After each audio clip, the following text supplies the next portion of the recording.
এই বেটার অনেক টাকা। হরিপদবাবু মরে গেলে এত বড় সম্পত্তি খাবে কে? সময় নষ্ট না করে ঢুকে পড়ি।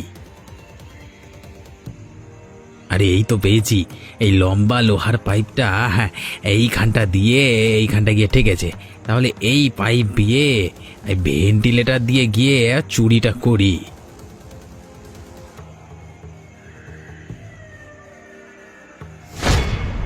একটা শব্দ পেলাম যেন, কেমন হলো?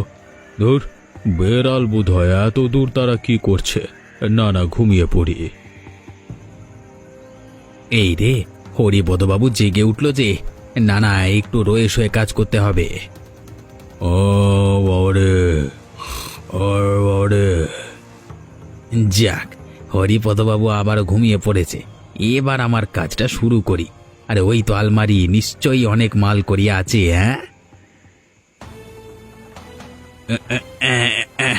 তালাটা কিছুতেই খুলতে পারছি না। তোর কি যে করি, আরেকবার জোর দিয়ে খোলবার চেষ্টা করি। এই তো সাবাস পটা, তালা খুলে ফেললাম। বাহ, এখানে তো অনেক টাকা। একটা কাজ করি, সব টাকা নিলে সন্দেহ করবে, বরং কিছু টাকা নিয়ে কেটে পড়ি।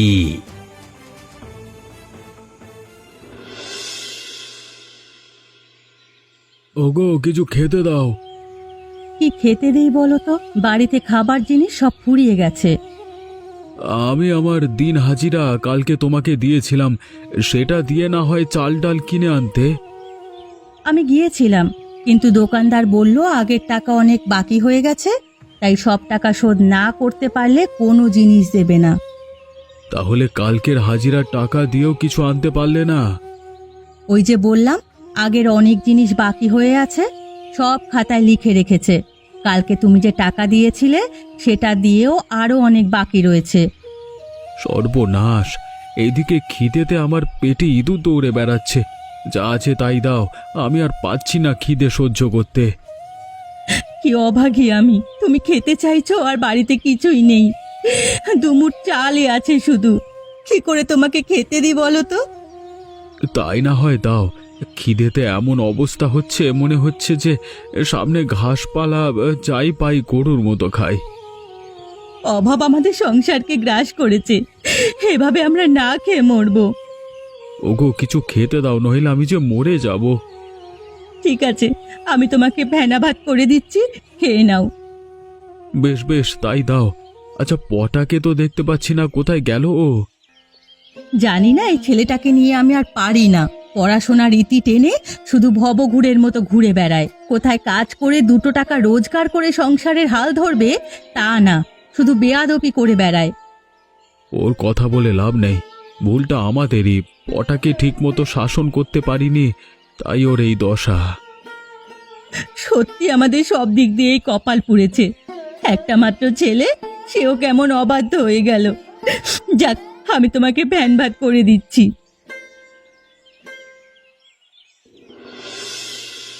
সর্বনাশ! আমার আলমারিটা খোলা কেন? তালাটাও ভাঙা দেখছি। তাহলে কি রাতে চোর ঢুকেছিল নাকি? একবার আলমারিটা ভালো করে দেখি তো।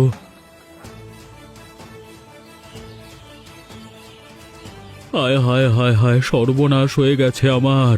টাকা পয়সা সব চুরি হয়ে গেছে। তবে তবে কিছু টাকা আছে, গুনে দেখি তো। এ বাবা, 10, 13, 18। এ কি, বাকি টাকা গেল কোথায়? এখানে তো আরো টাকা থাকবার কথা, কিন্তু কিন্তু চোর ঢুকলো কোত্থেকে? আমি তো সদর দরজায় বড় তালা লাগিয়েছিলাম। ওই তো ভেন্টিলেটরটা খোলা, তার মানে ওখান দিয়ে চোর ঢুকেছে। না না না, আমার এখন সতর্ক থাকতে হবে। তবে আমার যে টাকা চুরি করেছে তাকে আমি ছাড়বো না, শাস্তি দেবই আমি। 7 জন্ম মতো মনে রাখবে সে। মা, ও মা, কোথায় গেলে? এদিকে এসো একবার। দেখো আমি কত বাজার করে নিয়ে এসেছি। কিরে পটা, তুই সারা রাত কোথায় ছিলি? আর তোর হাতে এত বাজার এলো কোথা থেকে? তুই এত বাজার করবার টাকা কোত্থেকে পেলি? ও, তোমরা কি শুরু করেছো বলো তো? এত প্রশ্ন করছো কেন? আমি তোমাদের জন্যই এত বাজার করেছি। অনেক দিন বাদে সকলে মিলে একসাথে ভালো করে খাবো, তা না আমাকে তোমরা প্রশ্ন করেই যাচ্ছ। আগে আমাদের প্রশ্নের উত্তর দে পটা। খাওয়া দাওয়া পরে হবে।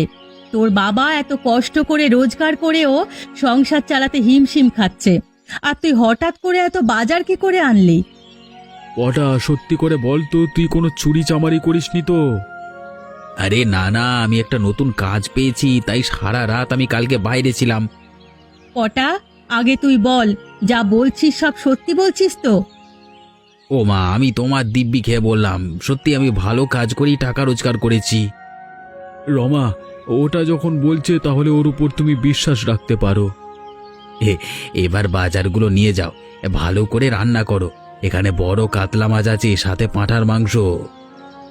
উপরওয়ালা আমার প্রার্থনা শুনেছেন, তাই আজকে ছেলের রোজগারে সকলে মিলে একসাথে কবজি ডুবিয়ে খাবো। কে বা কি করে এমন কাজ করলো সেটাই জানতে হবে। হে ওপরওয়ালা, সকলকে ভালো রাখো। রহিম চাচা, আপনি যাচ্ছেন কোথায়?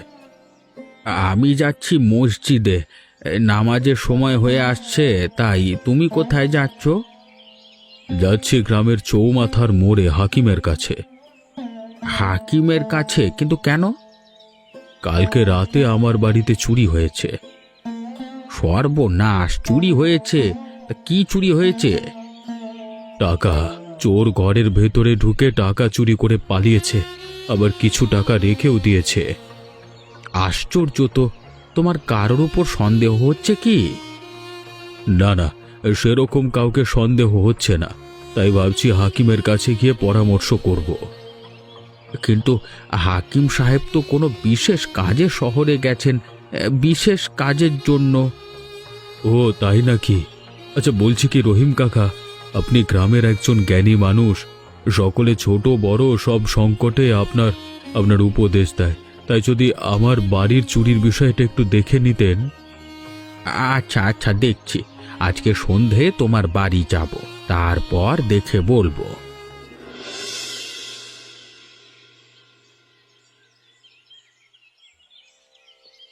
পটা, ওইভাবে হাত গুটিয়ে বসে আছিস, একটু আমাকে সাহায্য করতে পারিস তো? না না বাবা, আমি সব হাল চাষ করতে পারবো না। আমার উদ্দেশ্য অনেক বড়, কৃষিকাজ করলে জীবনে ধনী হতে পারবো না। ওরে বাবা, এসব চিন্তা ভাবনা তোর মাথায় কবে থেকে এলো? কাজ আর ছোট বড় হয় না রে। উফ বাবা, তোমার এই জ্ঞান দেওয়ার কথাবার্তা না আমার একদম ভালো লাগে না। তুই তো বসেই আছিস, এখন তো তোর কোনো কাজ নেই, তাহলে আমাকে সাহায্য করতে তোর অসুবিধেটা কোথায়? ওই যে বললাম, আমার ভাবনা চিন্তা তোমার থেকে অনেক বড়। আচ্ছা বলো তো, সারাটা জীবন এই কৃষিকাজ করে তুমি কি করলে? হতে পারে আমি গরিব, সেভাবে তোকে আর তোর মাকে সুখে রাখতে পারিনি, কিন্তু একটা কথা, এই গ্রামে আমার কোনো বদনাম নেই। হয়েছে হয়েছে বাবা, তোমার এসব বস্তা পচা মনোভাব আজকের যুগে চলে না। পটা, তোর কথাবার্তার ধরন খুব খারাপ হয়েছে, এভাবে কেউ কথা বলে? বাবা, সকাল সকাল আমার মাথাটা খেও না তো, আমাকে আমার মনে থাকতে দাও। তোর কথাবার্তা শুনে আমার ঠিক ভালো লাগছে না। কদিন ধরে দেখছি তোর মতিগতি চালচলন কেমন যেন অন্যরকম হয়ে যাচ্ছে। সত্যি করে বল তো, তুই কোনো খারাপ কাজে যুক্ত হসনি তো? বাবা, তোমার মাথাটা বোধহয় গেছে জানো, তুমি নিজেও কিছু করতে পারোনি আর আমাকেও কিছু করতে দেবে না। ধর,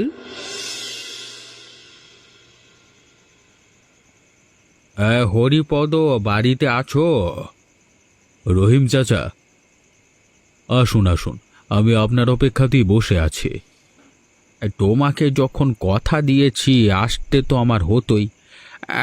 আমাদের একটা বিশেষ ব্যাপারে কথা হচ্ছিল একটু, তাই দেরি হয়ে গেল। আপনি যখন এসেই পড়েছেন আর কোনো সমস্যা নেই। আচ্ছা, আমাকে একবার নিয়ে চলো যেখানে তোমার টাকা চুরি হয়েছে। আসুন আসুন, এই ঘরটাতে নিয়ে আপনাকে দেখাই।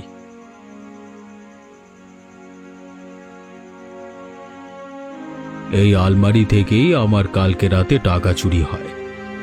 বুঝতে পেরেছি, আমি একটু দেখে নিই চারিদিকটা। হ্যাঁ,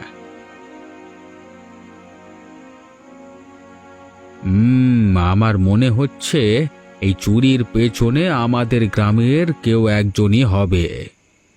অবিশ্বাস্য ঘটনা, আমাদের গ্রামের লোক কি করে হতে পারে? এর আগে কোনোদিনও তো আমার বাড়িতে এভাবে কেউ চুরি করবার সাহস পায়নি, তাহলে হঠাৎ কালকে রাতে কি স্পর্ধা দেখালো? দিনকাল পাল্টেছে গো। এখন মানুষের মধ্যে চুরি চামারি করবার প্রবৃত্তি অনেকটাই বেড়েছে। তাই আগে যা হয়নি এখন যে সেটা হবে না, সম্পূর্ণ ভুল ধারণা। তাহলে কি কি করে চোরকে ধরতে পারবো? আমি নিশ্চিত চোর আবার তোমার বাড়িতে আসবে। একবার বাঘের মুখে রক্তের স্বাদ লেগেছে, সে তো স্বীকার করতে আসবেই, তাই না? আপনার কথাটার মধ্যে যুক্তি আছে। তাহলে আমি কি করতে পারি?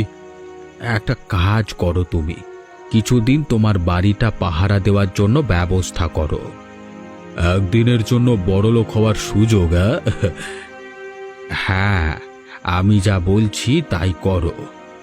বেশ, আপনার কথা মতো আমি তাই করব। কিন্তু কাকে পাহারাদার হিসেবে ঠিক করা যায়? হরিপদ বাবুর বাড়ি থেকে যা টাকা চুরি করেছি সবটা খেয়েই উড়িয়ে দিয়েছি। আরও একবার ওনার বাড়িতে চুরি করবার প্রস্তুতি নিতে হবে, কিন্তু এবার অনেকটাই সাবধানে এবং পরিকল্পিতভাবে করতে হবে। ওরে পটা, তুই একা একা মনে মনে কার সাথে কথা বলছিস? ও মা, তুমি আসলে এরপর আবার কাজে বেরোবো তো, তাই ভাবনা চিন্তা করছিলাম, বলতে পারি হিসেব করছিলাম। পটা, আমি ভীষণ খুশি যে তুই কাজে মনোযোগ দিয়েছিস, তার জন্য। তুই বড় হয়েছিস এবং আমরা এখন বৃদ্ধ হতে চলেছি।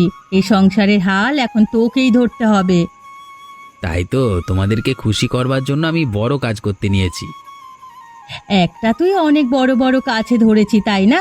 আচ্ছা শোন, তুই না যে কাজ করিস তাকে তোর বাবাকেও সঙ্গে নিতে পারিস। আমি আজকে সকালে বাবাকে সেটাই বলছিলাম, তবে বাবার দ্বারা ও কাজ হবে না। ওভাবে বলিস না পটা, তোর বাবা সৎ মানুষ। সে আজ অবধি কোনো ঘাটের ধার ধারেনি। অভাব সহ্য করেছে, কিন্তু মান সম্মান বিক্রি করেনি। ওই দেখো, বাবার মতো তুমিও ধার্মিক গ্রন্থ পড়া শুরু করে দিলে। পটা, তোর কথাবার্তা কেমন যেন হয়ে যাচ্ছে। আমি ভালো কথা বললাম আর তুই উল্টে আমাকে বিদ্রূপ করলি। আমার আগামী চুরি করবার পরিকল্পনায় যদি বাবাকে সঙ্গে নিয়ে নিই তাহলে অনেকটা সুবিধা হবে, এতে আমিও সুরক্ষিত থাকব। তুই কিছু বললি পটা? হ্যাঁ মা, তুমি যে একটু আগে বলেছিলে বাবাকে আমার সাথে কাজে নেবার কথা, আমি রাজি আছি। তুমি বাবার সাথে কথা বলে দেখো, দুজনে মিলে বড় কাজ করতে পারলে তাড়াতাড়ি আমরা ধনী হয়ে যাব। বেশ, তাহলে আমি তোর বাবার সাথে আজকেই কথা বলছি।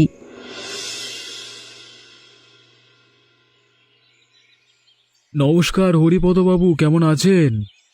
ও কেষ্ট, আমি বিশেষ ভালো নাই। তুমি কেমন আছো বলো? কি আর বলি হরিপদবাবু, আপনি তো সবই জানেন। অভাবের সংসারে খুব কষ্টে জীবনযাপন করছি। কেন, তুমি কাজকর্ম কিছু করছো না? হাতে তেমন কাজকর্ম কিছুই নেই। টুকটাক যা কাজ করবার সুযোগ পাই তাই দিয়ে কোনো রকম চলছি। আচ্ছা, তোমার ছেলে পটা বেশ তো বড় হয়েছে, তাই না? হ্যাঁ হরিপদবাবু। তাহলে তোমার চিন্তা কিসের? তোমার ছেলে বড় হয়েছে, উপযুক্ত হয়েছে, সে এখন রোজগার করবে।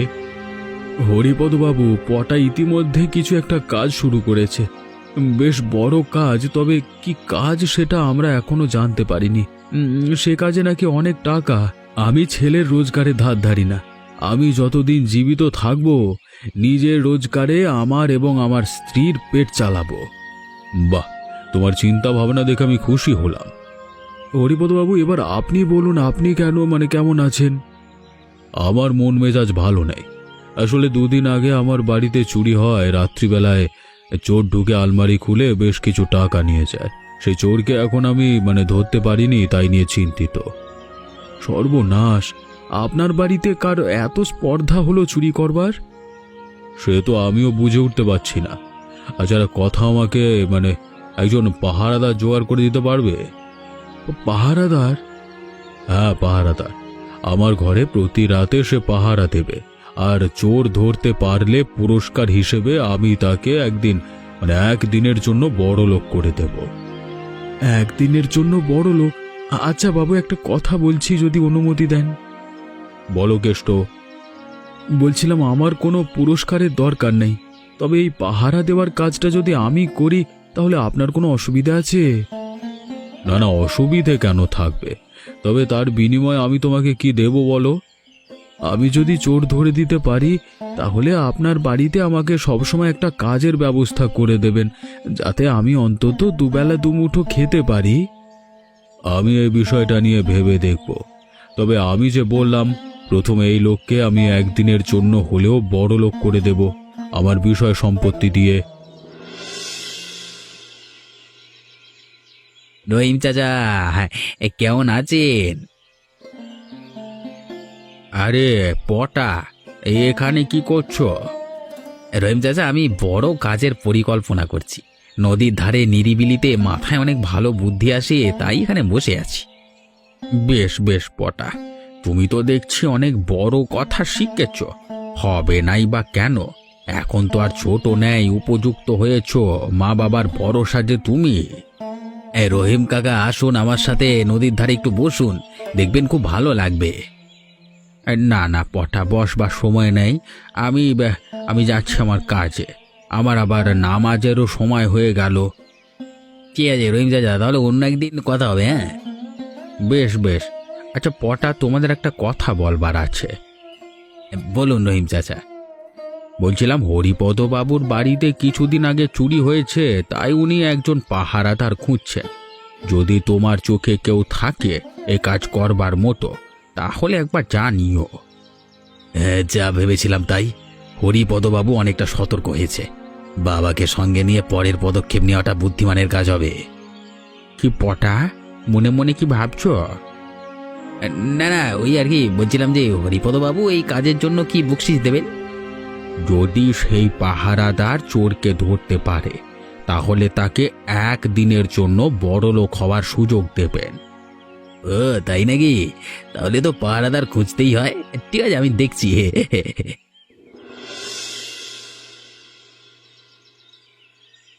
ওগো শুনছো, পটা এবার যখন বড় কাজে যাবে তখন নাকি নিয়ে যাবে ও তোমাকে সাহায্য করার জন্য।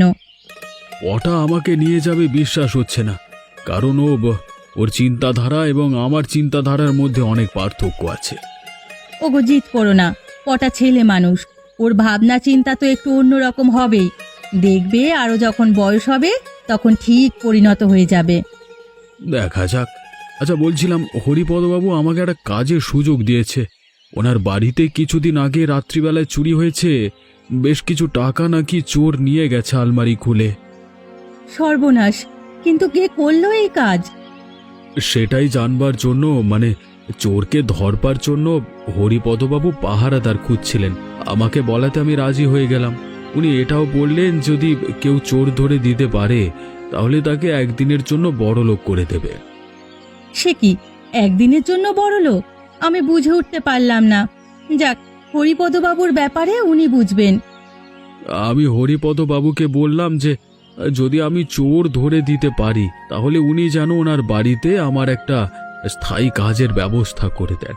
সেক্ষেত্রে আমাদের অভাব অনেকটা দূর হবে। বেশ ভালো কথা। তাহলে আর না ভেবে তুমি হরিপদবাবুর বাড়িতে পাহারাদারের কাজ করা শুরু করে দাও। আচ্ছা আচ্ছা, একটা কথা বলি, যদি আমাকে কাজে সাহায্য করে ও, তাহলে ভবিষ্যতে আমরা অনেক উপকৃত হব। তুমি একবার ওকে বলে কালকে আমার সাথে পাঠিও। বাবা, আমি তোমাকে সাহায্য করব তোমার কাজে, এবং তুমিও আমাকে সাহায্য করবে। মানে দুজন দুজনাকে সাহায্য করব। একদিনের জন্য বড় লোক হয়ে যাব, কেমন? পটা, আমি এজন্যই তোর চিন্তাধারাকে পছন্দ করি না। শুধু টাকা আর বড় লোক, এই ধান্দাই তোর মুখে। আগে কাজটা তো কর। বাবা, তোমার মতো চিন্তা ভাবনা করলে তাহলে যে সারা জীবন ওভাবেই কাটবে আমাদের। আহা, তোমরা ঝগড়া করো না তো। একটা কাজ করতে যাচ্ছ দুজনে মিলে, সেটা ভালোভাবে করার চেষ্টা করো। আর বেশি কথা বাড়িও না। হরিপদ বাবুকে গিয়ে বলো যে তোমরা বাবা ছেলে মিলে ওনার ঘর পাহারা দেবে। আমি এক্ষুনি যাচ্ছি গো। হরিপদ, পাহারা দেবার ব্যবস্থা কিছু হলো? আমি কালকে বাজার যাবার সময় ওই কেষ্টর সাথে সাক্ষাৎ হয়। তখন পুরো বিষয়টাকে বললাম, আর কেষ্ট আমাকে সাহায্য করতে রাজি হয়েছে। কেষ্টর ছেলে পটার সাথে আমারও আজকে সাক্ষাৎ হয়। আমিও তাকে বলি পাহারাদারের বিষয়টা। আজকে বিকেলবেলায় কেষ্ট এসে আমাকে বলে গেল যে বাবা ছেলে মিলে, মানে দুজনেই নাকি আমাদের বাড়ি পাহারা দেবে। বাহ, এ তো ভালো কথা। তাহলে আমার মনে হচ্ছে চোর খুব শীঘ্রই ধরা পড়বে। বলছিলাম আজকে রাতে আপনাকে আমি আমার বাড়িতে থাকবার অনুরোধ করছি, দয়া করে আমার অনুরোধ রাখুন। ঠিক আছে, এত করে যখন বলছো তাহলে তোমার অনুরোধ কি করে ফেলতে পারি বলো। ওটা হরিপদবাবু শুয়ে পড়েছে, এবার আমাদের কাজ শুরু করি। আজকে প্রথম দিন, তাই তৎপর হয়ে পাহারা দেওয়া শুরু করি। আর শোন, ঘুমিয়ে পড়িস না। বাবা তুমি চিন্তা করো না, আমি ঘুমাবো না, একদম সজাগ থাকবো। বেশ, তাহলে আমরা ঘরের বাইরে নিজেদের সুবিধা মতো দাঁড়িয়ে পড়ি। বাবাকে নিচে পাঠিয়ে দিই, আমি এখানেই থাকি, তাহলে পাহারা দেবার বাহানা করে হরিপদবাবুর মাল সরাতে পারবো। কি ভাবছিস কি রে? বাবা তুমি নিচে মানে বাড়ির সদর দরজায় থাকো, আমি উপর তলায় হরিপদবাবুর ঘরের কাছে থাকি। কারণ যদি চোর ঢুকে প্রথমে নিচের তলায় এসে তারপর মানে ওপরে উঠবে, তাই না? আর তুমি নিচে থাকলে চোরকে তুমি সহজেই ধরতে পারবে। বাহ, তুই তো বেশ বুদ্ধিমানের মতো কথা বলেছিস। তাহলে আমি চলে যাচ্ছি। হ্যাঁ, এবার জমবে মজা, পাহারাও হবে, চুরিও হবে।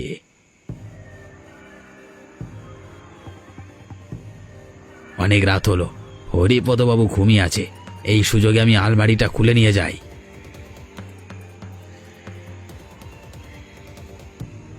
এই তো অনেক টাকা, আজকাল কিচ্ছু রাখবো না, সব ঝেড়ে দেবো।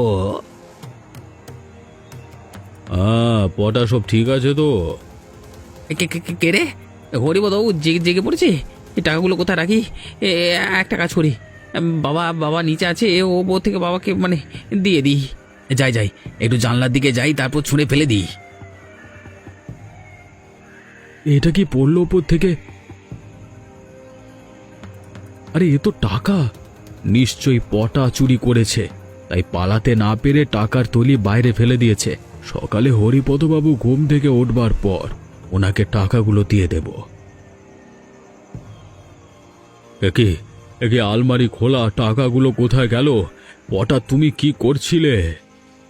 হরিপদবাবু, আমি আপনার সারা বাড়ি টহলদারি করছিলাম, বোধহয় আমি যখন ওদিকটা গিয়েছিলাম তার সুযোগে এইদিকে চোর কাম তামাম করে সটকে পড়েছে।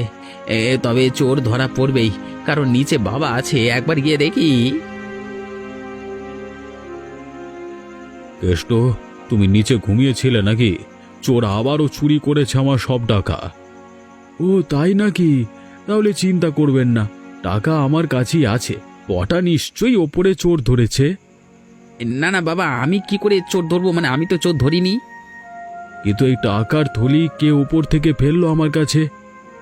কেষ্ট, আমি বুঝে গেছি, কাউকে কিছু বলতে হবে না। তুমি চুরি করে এখন নাটক করছো, তাই তো? বাবা, শেষ পর্যন্ত তুমি চুরি করলে হরিপদবাবুর টাকা? আমাকে জ্ঞানের কথা বলো সব সময়, আর আজকে তুমি চি চি চি চি চি। না না, ওসব মিথ্যে কথা বলছে, আমাকে ভুল বুঝছো তোমরা। কেষ্ট, আমি তোকে বিশ্বাস করে অনেক ভুল করেছি রে। কেষ্ট চুরি করেনি, করেছে পটা, আর এখন নিজের বাবাকেই ফাঁসাচ্ছে। আমি ভোর রাতে নামাজ পড়বার জন্য উঠি, তখন আমি হরিপদ বাবুর ঘরে শব্দ পাই।